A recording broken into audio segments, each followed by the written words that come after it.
may problema rin sa kanilang rebellion doon ng mga terorista. Boko Haram, mga kapuso. Tapos ito, yung Iran, mag-supply ng langis sa mga gustong bumili, pinagbawalan naman ng Amerika, mga kapuso. Nagpataas lalo sa presyo ng produktong petrolyo sa world market dahil ang taas ng demand eh. Marami yung mga umunlad na mga bansa na kailangan po ng langis, mga kapuso. Kaya lang, kakaunti po ang supply. Pagka kakaunti ang supply, tapos mataas ang demand, tataas po talaga presyo. Ito ang sama-sama nating pagiging saksi sa Double B. Tama si Presidente para isisi sa Amerika ang nangyayari ngayon. Kaya lang, hindi po yung sinasabi niyang tariff na karagdagang tariff na ipinataw po sa mga produktong Chino. Ito ang sama-sama nating pagiging saksi sa Double B. Alas 9 na po. Philippine Navy magpapatulong sa Estados Unidos sa pagkukumpuni ng nasirang BRP Gregorio del Pilar. Si Jonathan Andal sa detalye ng balitang yan. Jogo!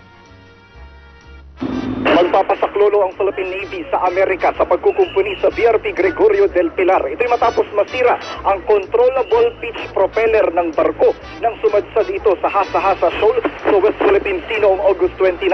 Sa panayam ng Superradyo, sinabi ni Philippine Navy spokesman Commander Jonathan Zata na dahil galing Amerika ang BRP del Pilar, doon din makukuha ang mga nasirang piyesa nito. Meron naman anyang piyesa ng barko ang Singapore, pero sa Amerika na lang kukuha para tiyak na original ito. Ayon kay Zata, legal ang gagawing pagtulong ng Amerika dahil mayroong Integrated Logistics Agreement ang Pilipinas at US. Sa ngayon, nakadaong pa sa Subic ang BRP del Pilar at gumugulong na ang investigasyon sa dahilan ng pagsadsad ng barko. Ang inyong kapuso, Jonathan Andal ng GMA Superradyo, DZWB. Ito ang sama-sama nating pagiging saksi sa Double B. Alright, buti po sa ibang lugar may NFA. Dito po sa San Jose del Monte, Bulacan, wala pong NFA. Tuwing Friday lang po dumarating ang supply ng NFA po rito. Kaya napipilitan po kami all week. Maliban sa Friday, bumibili ho kami ng commercial rice na pagkamahal-mahal. Tuwing Biyernes, siswertein sila kung aabot sila. Meron pong mabibiling murang bigas. Ito ang sama-sama nating pagiging saksi sa Double B. Dali, meron lang tayong babatiin ng maligayang kaarawan ngayong araw na ito. Uy, binabati ho natin si Mami Lita de Guzman. Mami Lita de Guzman, 79th birthday po niya ngayon. Nanay po ni Sena yan. Sena de Guzman Trinidad. Buting may bahay ni paring Orly Trinidad. Pinababati po ni paring Orly ang kanya pong paboritong mother-in-law. Parang dami mo mother-in-law paring Orly Ito ang sama-sama nating pagiging saksi sa Double B. Teka, sandali. Meron pa tayong babatiin dito, sandali. Si Mandy Gualberto. Si Mandy Gualberto, birthday ho niya ngayon. Kapatid po ng aking kaklase sa high school, elementary at high school, na si Ever Gualberto. Nakikibati si Emard Silva. Mandy, happy birthday. Ito ang sama-sama nating pagiging saksi sa Double B. Alright. Dali meron pa tayo ilang mga items dito. Ulitin ko raw yung issue, yung item tungkol po sa bagyo. Nasa labas pa po ng Philippine Area of Responsibility. Ito pong bagyong merong international name na Mangkut. Namataan po yan sa layong 2,700 at 45 kilometro silangan ng Katimugang Luzon. 2,000 mga kapuso, malayo pa po ito sa Pilipinas. Pero ang direksyong tinatahak po nito mga kapuso, doon po, doon sa tuktok, doon sa ulo ng mapa mga kapuso. Yan po ang tatamaan yung northern tip ng Luzon. Sinasabi na may potential itong maging super typhoon dahil nasa 2,000 pa ho ang layo nito sa Pilipinas, pero ang lakas po nito nasa 100 na. 100 kilometro kada oras ang lakas ng hangin nito mga kapuso. So habang ito'y papalapit po, talagang nag-iipon pa ito ng lakas bago ito dumaan sa kalupaan. Pero ang sinasabi naman po ng Pag-asa, hindi daw ang posibilidad na maglandfall po ito ay napakababa. Ibig sabihin, hindi ganun kataas na ang possibility na ito po ay tatama sa kalupaan dito po sa Pilipinas. Ang problema, maaaring magdala ho ito ng habagat. Pero sinasabi ni Mantani, ang possibility na malakas na ulan ang dali nito ay 50-50. Kasi ang maganda naman daw po dito sa bagyong ito, bagamat malakas, mabilis daw po ang takbo. Pagka ang bagyo daw po ay nasa 20 kilometers per hour or more, ang takbo mga kapuso, hindi daw ho ganun kalakas na habagat ang maaaring dalin po nito. Kasi hindi ho ito nag-i-stay ng matagal sa isang lugar para ho humatak po ng tubig na magdadala po ng ulan. Mabilis po itong dumadaan, pero tayo po'y uulanin pa rin. Ang sinasabi ho ng Pag-asa, yung diameter nito, ganun kalaki, kaya nitong takpan ang buong Luzon ng ulan. Ito ang sama-sama nating pagiging saksi sa Double O B. yan malayo pa lang, baka daw po mga Miyerkules maramdaman na po ito. Miyerkules pumasok na po ito sa PAR, mga kapuso, at baka weekend maramdaman po natin ang pagngangalit nitong bagyong ito. Sana naman wag ho tayo magaya sa Japan. Kita nyo yung Japan, mga kapuso, binayo ni Jebi. Si Jebi dumaan din sa atin pero dumiretso po sa Japan, yung isa pong airport nila doon, nako, Diyos ko po, Panginoon ko, binaha, airport. Tapos yung mga bahay po doon, tinangay ho talaga ng hangin. Kalakas itong Jebi. Talagang the strongest to hit Japan in 25 years. Ganun katindi ang bagyong yan. Tapos ito dadaan na naman, Diyos ko, Panginoon ko po, sana wala akong tamaan, miskin na anong bansa. Itong bagyong ito dahil may hirapan nung bumangon. Ito ang sama-sama nating pagiging saksi Yung Yolanda lang sa Double B. Hanggang ngayon may problema pa po tayo sa pabahay doon sa mga yung relief operation sa Yolanda. Ilang taon na po ang nakakalipas nung tamaan po tayo ng Yolanda, ngayon problema pa natin. Yung mga tao doon, karamihan po ay nandun pa rin sa mga evacuation centers. Yung mga pinangakong bahay po sa kanila nung Noynoy administration, Aquino administration, di pa po nadi-deliver hanggang ngayon. Tapos yung mga bahay na pinatayo po para doon sa mga nabiktima, dahil nilalayo na po sila doon sa mga danger areas, tinayuan naman po ng kaninipis na mga bakal ang ginamit. Diyos ko, Panginoon ko. Inimbestigahan na po ng Kongreso, pero yung kontraktor, yung OGAG na kontraktor, mga kapuso, malamang nakapagpalit na po ng pangalan at sumasali na naman siguro sa bidding sa gobyerno yan. Ito ang sama-sama nating pagiging saksi sa Double B. Ay, naku, kailan kaya tayo titino? Oras natin, 9:07. Mga kapuso, maging handa tayo sa mga posibleng pagbaha ngayong panahon ng bagyo. Oras na bumaha at may banta na mas titindi pa ang pagbaha, lumikas sa itinalagang evacuation center ng lokal na pamahalaan. Bitbitin ang emergency kit sa paglikas. Bago lumabas ng bahay, i-turn off ang main switch ng kuryente. Isara ang lahat ng bintana at ikandado ang mga pinto. Kung merong mababaw na baha na kailangang daanan, buhatin o hawakan ng mga bata habang lumilikas. Kung mataas na ang baha at rumaragas ang tubig, huwag agad-agad lumusong. Humingi o maghintay ng tulong mula sa rescuers ng barangay o lokal na pamahalaan. Tips sa paghahanda sa pagbaha, hatid ng Double B sa News TV.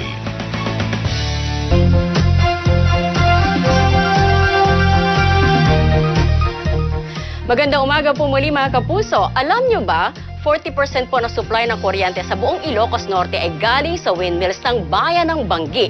Mayroon itong 49 na tori na mahigit 60 meters po ang taas. Higanting ventilador ang tawag dito ng ilan at isa po ito sa atraksyon sa kanilang lalawigan. Samantala, naaksidente po ang sasakyan ni Moldovan President Igor Dodon. Ligtas naman ang presidente na nagtamo lamang ng gasgas sa kanyang katawan. Ang kanya pong kotse nabangga ng truck na nag-overtake sa isa pang sasakyan. Pampagood vibes naman mga kapuso, bumibili ba mga netizens sa tsuper ng Laguna na may malasakit sa mga mag-aaral? Libreng pinasasakay ni JR Septimo ang mga estudyante sa kanyang jeep na may biyaheng Calamba, Los Baños at pabalik. 4 na taon na raw po niyang ginagawa ito para makatulong sa mga batang mag-aaral. Ako po si Rowena Salvacion ng Super Radio DZBB. Radyo na, TV pa.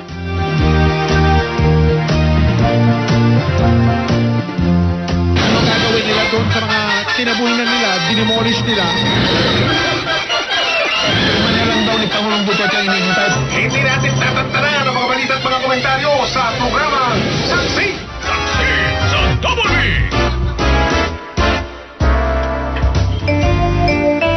Alright, tuloy-tuloy tayo mga kapuso. Nanalo pala ngayon ng US Open men's singles si Novak Djokovic. Yan, tinalo niya si Del Potro ng Argentina. Ito ang sama-sama nating pagiging saksi sa Double B. Alright, basa lang tayo ng ilang mga text messages dito. Mga kanakot, bumaba ang text messaging system namin.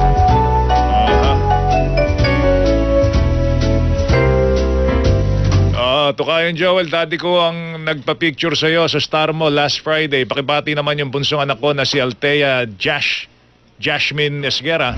11th birthday niya ngayon. Ay, salamat po sa inyo. Thank you po sa inyo. Ay, matagumpay po yung aming trabaho, negosyo fair. Salamat po sa mga nagpunta.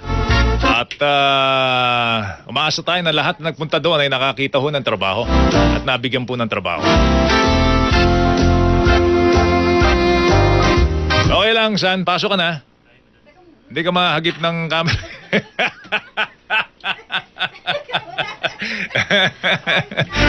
Si Susan po, sasamahan tayo. Tatabihan po niya si Ali dahil si Igan po ay nasa isang mahalagang misyon sa araw na ito, mga kapuso. Ito ang sama-sama nating pagiging saksi sa Double B. Alright, kung nagalit ba ang tao tulad ni Serena Williams, malaswa na ang ugali. Aha.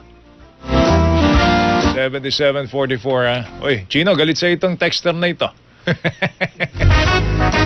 Ay.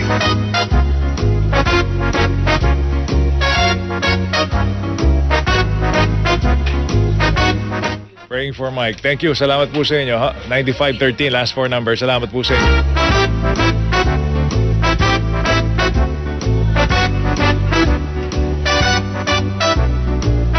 Eli Almar, salamat. Thank you. Praying for Mike. Salamat. Thank you po. We love you, Mike Enriquez. Kaya mo yan. Miss ka na namin. College ng Pampanga. Thank you.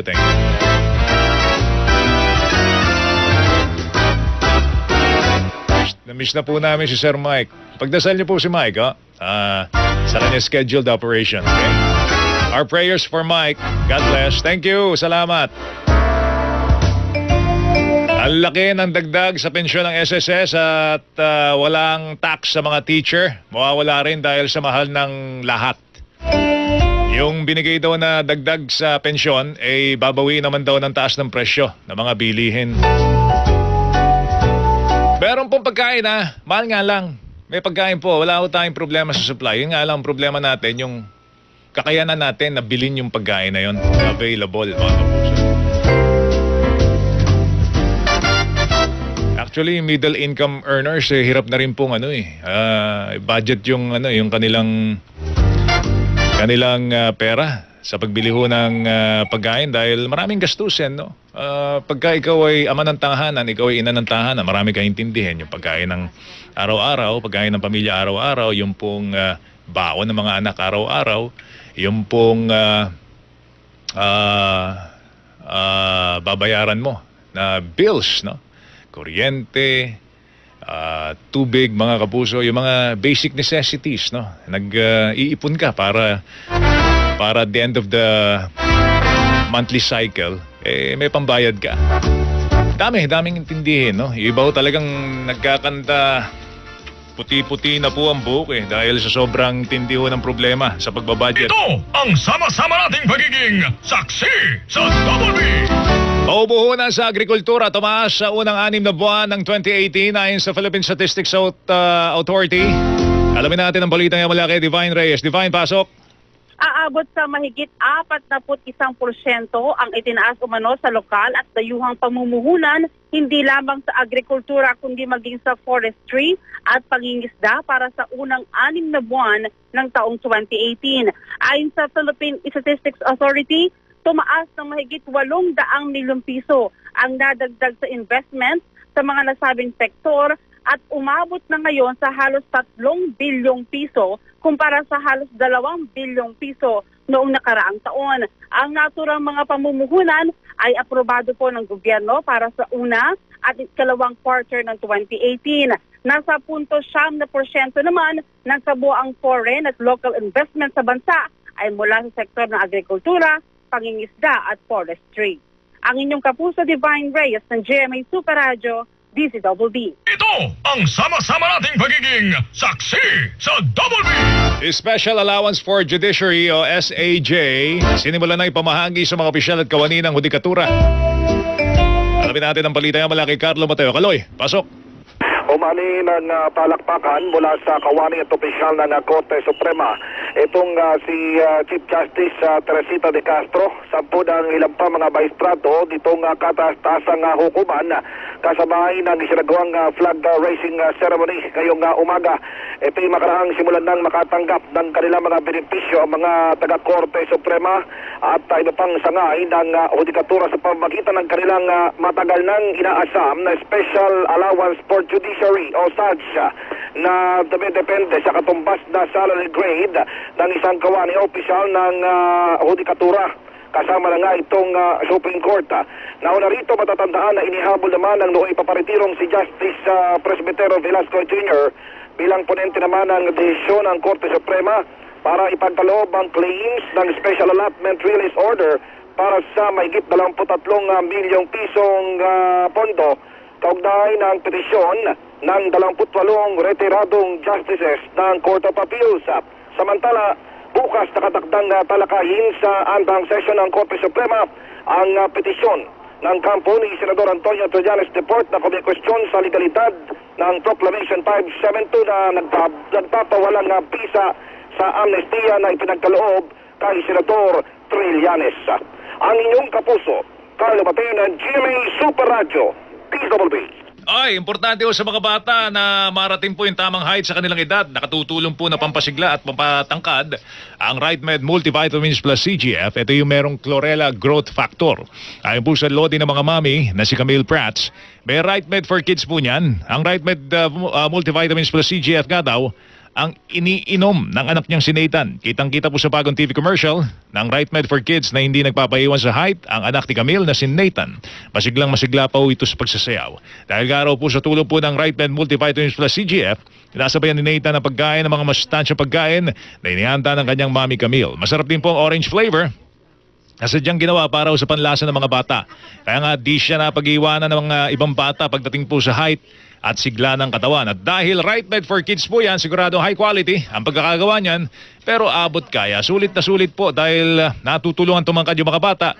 Available din po ang RightMed Multivitamins Plus CGF sa mga drugstores nationwide. Tulad po ng parati namin pinapaalala po sa inyo, wag ko kayo mayayang magtanong kung may RightMed man ito for kids, mga kapuso. Ang oras po natin, 9:18. Ang katotohanan.